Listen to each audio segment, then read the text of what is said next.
For the first time in almost a calendar year, Denny Hamlin is back to victory lane, and he did it today in dominant fashion. A great performance from Denny Hamlin. Let's talk about NASCAR racing at Martinsville.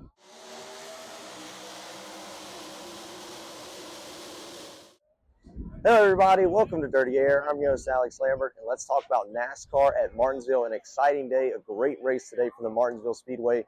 I'm here live from the racetrack. This is exciting, first time doing a review from the racetrack, so I hope all goes well. Hope this is a great video, and we have a lot to discuss following today's Martinsville race. I want to start out by saying that today's race was way better. I think we saw something with these new Goodyear tires, and props to Goodyear for bringing softer tires for the last couple of races. We saw something more of a typical Martinsville, or a Martinsville that we used to see with the old car, the Gen 6 car. We're getting closer to that. We're still not 100% there, but overall I thought today's race was great. It's cool seeing, the rubber built into the racetrack again in the turns. As you continue to watch the race and get an overview of the entire racing facility, you see tire rubber behind the front tires of the race car. That's certainly something you want to see. That adds an interesting and fun element to racing here at Martinsville. But we have to talk about Denny Hamlin and how big of a win this is for him. We talked about a few weeks ago, Denny Hamlin, the new sponsor, Progressive. That was a big deal for him, huge deal to get that massive sponsor. And I said in that video that could be a pressure relief for Denny Hamlin. That could take some pressure off of Denny Hamlin moving forward. And well, he did get the win today. That's going to take a lot of pressure off as well. Puts him in the playoffs. First time he's won since May back in Dover. So it's been a long time for Denny Hamlin since he won. That was his third win a year ago, but a nice win today for Denny Hamlin.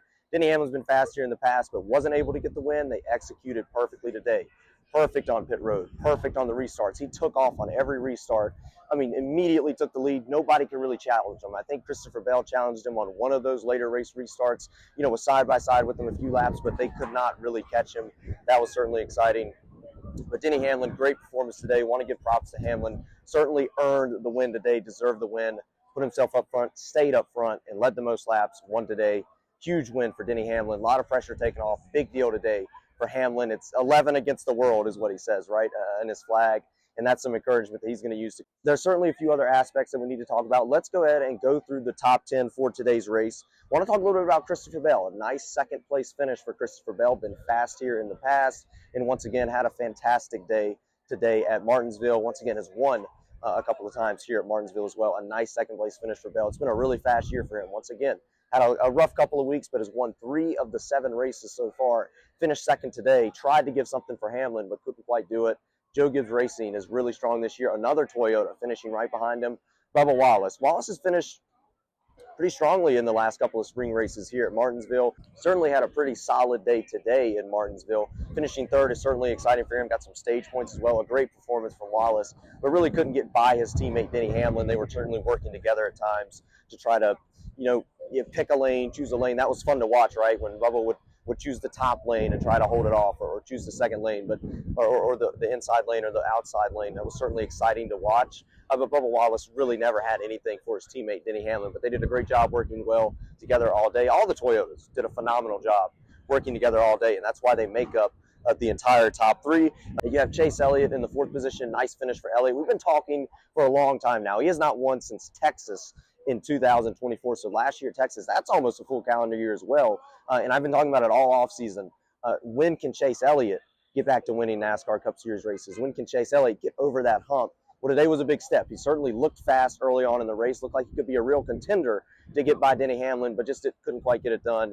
Ended up finishing in the 4th position. That's a nice finish for Chase Elliott in the 4th position. Talk about Kyle Larson in the 5th position. Nice run for him. Once again, he's won a couple of these Martinsville races over the last few years in the next gen era. A nice 5th place finish for the driver of the 5 car. Another one of those Hendrick Chevrolets that obviously always has success here at Martinsville Speedway. Ross Chastain, really aggressive at the end. Ross Chastain is known for being aggressive in the NASCAR Cup Series. He was aggressive, moved some guys out of the way on some of those restarts, but it paid off. A nice 6th place finish for the 1 car of Ross Chastain. And then Ryan Preece, I actually didn't even notice. Ryan Preece actually got all the way up to 7th. That's a nice run for him. The RFK Ford, he's been sort of struggling the first few weeks of this season, but got up to finish in a nice top 10 day today. That's certainly exciting for Ryan Preece. We'll see what he can do moving forward, taking some of this momentum of some better finishes now that we've gotten into deeper into this NASCAR season. Once again, this is week 7. Joey Logano actually came all the way back back up after spinning. You can take a look at it here. Chase Briscoe gets loose, slides up the racetrack, spins Joey Logano out. I was thinking, oh, this is not good for him. That's like spinning Joey Logano out. It's like poking at a bee's nest, right? That's like poking a rattlesnake. That's just something you don't want to do. We'll see what Chase Briscoe has to do about that. We'll see if this moves, see if any of this, will happen moving forward. Anything will come out of this moving forward. But that's a really nice recovery for Joey Logano. We were talking about it. We were watching it in the grandstands. You could see that 22 car was on a roll. That 22 car was flying, had fresher tires, and came all the way back up to finish in the top 10. That's very impressive to spin out as late in the race as he did and still come back to have a top 10 day. That's certainly exciting for Joey Logano.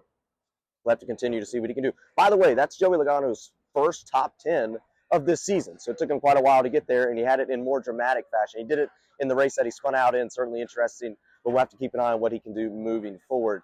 Chase Briscoe, a nice top 10 for Chase Briscoe, finishing in the 9th position today. Chase Briscoe did a great job running up front. Once again, was able to recover from the issues earlier on in the race. A nice finish for Chase Briscoe in the 19 car. And Todd Gilliland, nice run for Todd Gilliland as well, finishing in the 10th position. That's a solid run for him, and he will round out the top 10 here today at Martinsville.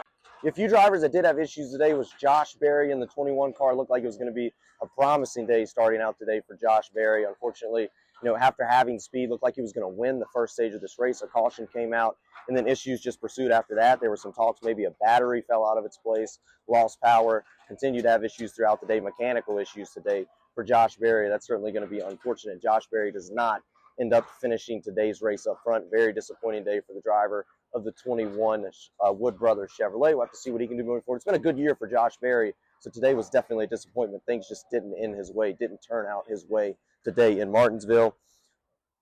And another driver with big issues, the 54 car, Ty Gibbs, once again, was involved in all sorts of trouble today. Got into a couple of drivers, got involved in an accident. Ty Gibbs, this was the first really race all season that we've seen him run inside the top 20, and then it ends in a crash. So certainly a very disappointing result today for Ty Gibbs. That's certainly very unfortunate for him. We'll have to see what happens moving forward. But I do want to talk about a little bit about the Martinsville race experience. I thought today was an exciting race. I thought it was great. The tire wear was absolutely fantastic. The fans always come out. It's always a great time coming to Martinsville Speedway. I love this racetrack. As you can see, all the components of the racetrack, especially when you sit a little higher up, you can see the entire racing surface. You can see the rubber get laid down on the racetrack. You can see the tires continue to wear, especially with these new tires, and you can see the drivers start to slide around. And you can see what drivers try to change lanes, what drivers try to get closer to the inside, what drivers try to go maybe just 6 inches or a foot farther. It's really fun to watch. Love Martinsville and hope to come back very soon. But that's it, really all there is to talk about today at Martinsville, here at Martinsville Speedway. That's it. And of course, about Kyle Busch having some pit road issues, but coming back to get a solid result. Let's get rowdy.